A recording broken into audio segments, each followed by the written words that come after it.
भालू और किसान की कहानी। एक गांव में एक किसान रहता था। वह बहुत लालची था। अपने लालच के कारण अक्सर वह गांव के लोगों को धोखा दिया करता था। धीरे धीरे गांव के लोग उसका स्वभाव अच्छी तरह समझ गए और उससे किनारा कर लिया। किसान के घर में उसकी पत्नी और 2 बच्चे थे। गांव के लोगों द्वारा किनारा कर लेने पर पत्नी ने किसान को बहुत समझाया कि लालच छोड़ दे और दूसरों को अपने फायदे के लिए इस्तेमाल ना करे, ना ही धोखा दे।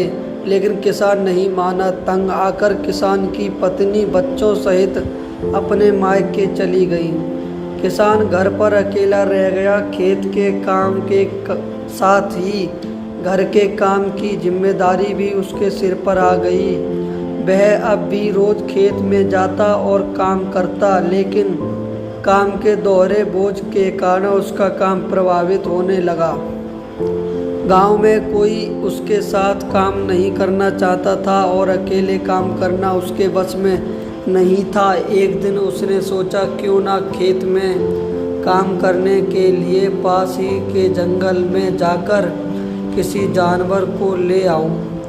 उसे थोड़ा बहुत खाना देकर मनमर्जी काम करवा लूँगा। अगले दिन वह जंगल गया और एक भालू को अपने खेत में काम करने का प्रस्ताव दिया।